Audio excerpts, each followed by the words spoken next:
سلامونه نیکې هیلې احترامات د مظلوم غږ خیري بنسټ مسؤله یم. زموږ هڅه او کوښښ دا ده چې د غریبو او بېوسه خلکو غږ تر بډایه او شتمنو ورونو ورسوو، چې په شونډو یې مسکا راولو او د انسانیت حق ادا کړو. انسانیت د انسان لپاره تر ټولو مهمه، غوره او اساسي کار دی. موږ او تاسې الله تعالی مسلمانان پیدا کړي یو او په اسلام کې د عزت لوړ مقام راکړی دی، چې تر ټولو مهم ترین مقام چې دی انسانیت پرست انسان ته. همدغه انسانیت دی چې موږ او تاسې الله تعالی د ستونزو او کړاوونو څخه ژغوري او په ژوند مو رڼا وربخي. انسانیت همدا دی چې موږ د غریبو د فقر او غربت غږ واورو، په سر یې د سره رحمۍ لاس تېر کړو او شفقت پرې وکړو. زه نن هغه کورنۍ ته راغلی یم چې موږ یې ویډیو شیر کړې وه. یو بااحساسه ورور له سعودي څخه مرسته رالېږلې او هغه مرسته مو دغه مورکۍ ته راوړې ده. نو له ما سره پاتې شي او د ویډیو تر پایه وګورئ.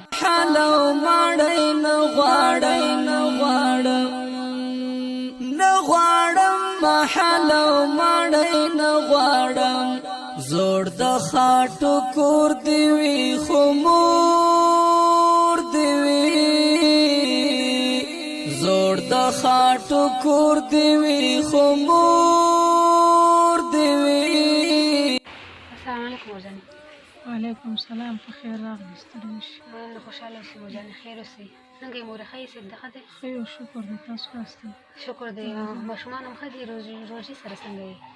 ولا ښه یو، بس تېرېږي نه. بس الله دې رحم وکړي. مورجانې دا چې موږ مخکې راغلي وو، ستاسو ویډیو موږ شیر کړې وه او تاسو کور ته راغلي یو، اوس بیا هم راغلي یو. د دې څخه مخکې چې موږ ستاسو کره راشو او تاسو ویډیو شیر کړو، موږ نه مخکې څوک راغلي وو؟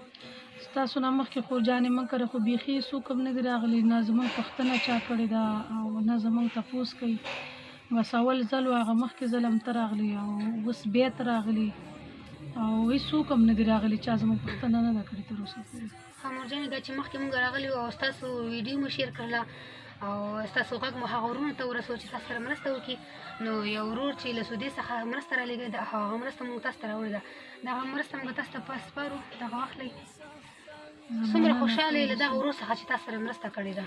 د دې ورور نه خو موږ ډېر خوشحاله یو، ځکه دې سره د الله پاک ډېر زیات ښه وکړي او خدای پاک دې ورته ډېر اجرونه ورکړي، په آخرت کې دې ورته خدای پاک په ښه راولي. ځکه چې زما خپله واړه ماشومان، زه په ډېرو مشکلاتو سره لاس په ګرېوان یم، ترکاري م نه وي، اوړه م نه وي، بل څه نه وي، ځکه خاوند مریض دی، کار نه کوي. په دې کنډر کې اوسېږو، د جوړېدو وس هم نه کېږي. دا دی هر څه تاسو په خپلو سترګو باندې ولیدل او دغه دی ګورئ، هر څه درته ښکاري چې بچي مې واړه دي، د کار روزګار څوک نشته دی. نو زه د هر څه سره بیخي داسې لاس په ګرېوان یم. نو اوس دا کومک چې دی دا موږ سره ډېر زیات لکه ښه یې را سره وکړه چې په دې روژه کې موږ ته کومک، زموږ په دې روژه کې هېڅ هم په کور کې نه و او بس دغه کور ګاونډ کله څوک څه راکوي، کله څوک څه نه راکوي. نو ډېر په سخت حالاتو کې یم او دغه ورونو سره د الله پاک ډېر ښه وکړي چې موږ سره او نورو غریبانانو سره کومک کوي. خدای پاک دې ورته نور هم وکړي چې غریبو خلکو سره دوی کومک وکړي، مرسته ورسره وکړي، آخرت کې ورته الله په کار راولي. او غواړو چې آینده کې موږ سره نور هم دغه شان کومک موږ سره وکړي، ځکه موږ ډېر بېوسه خلک یو، همداسې نور خلک هم غریب خلک شته دي. انشاءالله مورجانې، هغه ورونه چې ستاسو غږ اوري حتما به ستاسو لاسنیوی کوي. بس روژې مبارکه میاشت ده، داسې ورته دعاګانې کوئ، حتما به ستاسو لاسنیوی کوي. دا چې تاسو په دې کور کې اوسېږئ، د کور هم سر هم نه دی پټ، نو تاسو په دې کور کې زندګي کوئ؟ زمونږ په دغه کور کې اوسېږو، چاردیوالي م شوې ده، بس پاس هم دغه ترپال اچولی دی، دغه کې خپله زندګي وس هم نشته دی، په څه شي به د کوټو سرونه پټ کړو. بس یو سړی دی، هغه مریض دی، بیمار دی، بس په کټ کې پروت دی، د ګټې وټې څوک نشته، ماشومان واړه دي او بس زمونږ وس نه کېږي چې زه دغه د کوټې دا چت واچوم. بس ترپال هم پکې اچولی او پکې بس پراته یو، خپله ګزاره کوو. بس غریبي ده، نه کېږي، څه چې دی مریض دی که نه؟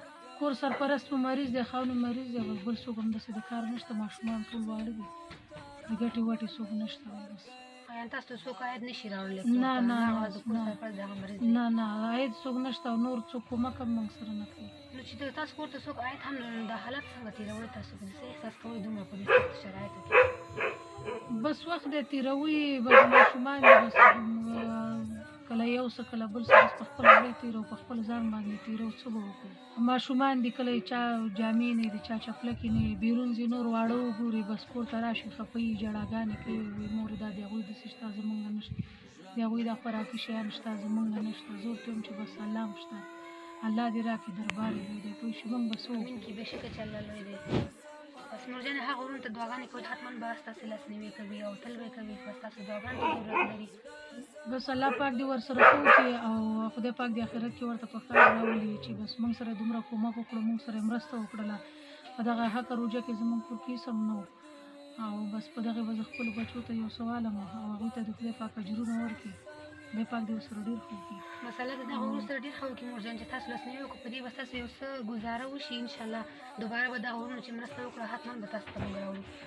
بس تاسو ورته دعاګانې کوئ. ولې نه مو دعاګانې کوي. ګرانو هېوادوالو، تاسو دغه مورکۍ غږ واورئ چې څومره د ستونزو او مشکلاتو سره مخ ده. د روژې مبارکه میاشت ده. دغه مورکۍ د کور سرپرست دی مریض دی او نور څوک د ګټل والا نشته او دغه مورکۍ دا کورونه یې چې دي ټول د سرونه یې خلاص دي او سرونه یې پټ نه دي او روژه هم ده. په دومره سخت حالاتو کې دلته په دغه کوټه کې دوی ژوند کوي. نو وګورئ دغه زموږ میندې خویندې څومره په سختو شرایطو او څومره سختو مشکلاتو کې په دغه وخت کې دلته دوی ژوند کوي. نو ګرانو هېوادوالو، نو زه په ټولو شتمنو او با احساسه ورونو باندې او مالدار ورونو باندې غږ کوم چې راځئ په دغه روژې مبارکه میاشت کې د زموږ بېوزلو افغانانو لاسنیوی وکړئ. دا هر څه چې دی الله تعالی د امتحان په څېر یې تاسو ته درکړي دي چې آیا زما بنده زما په ورکړل شوي څیز باندې څه کوي.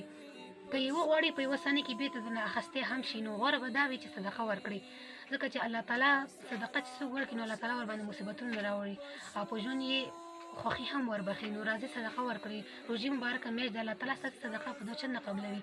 صدقه چې تاسو ورکړئ الله تعالی داسې قبلوي لکه څوک چې یو فرضي حج ادا کړي. نو دغه شخصیت څخه ځان برخمن کړئ او راځئ زموږ دغه بېوزله افغانانو لاسنیوی وکړئ. دغه ورور څخه هم ډېره زیاته مننه کوم او خوشحاله یم چې موږ سره یې ملاتړ وکړلو او خدای دې وکړي چې د تل لپاره له موږ سره ملاتړ وکړي او همکار پاتې شي چې د غریبو په لاسنیوي کې له موږ سره ملاتړ وکړي. الله تعالی دې دغه ورته ډېر زیات ورکړي. خدای دې ورته په کار او مال کې برکت واچوي. الله تعالی دې ورته عمر هم زیات کړي او هېڅکله دې هم ورباندې مصیبتونه نه راوړي. که څه غواړي چې خپلې مرستې مو په شفاف ډول تر اړمنو کورنیو ورسول شي، خپلې مرستې مو مظلوم غږ خیریه بنسټ ته وسپارئ. د مرستې لپاره زما د واتساپ شمېره ده 080 شپږ شپېته 942. نور مو وخت نه نیسم. الله مو مال خدای په امان. ښه وخت او ښه روژه ولرئ. بیا هم ستاسې د مرستې په هیله. سمسور دی وي خو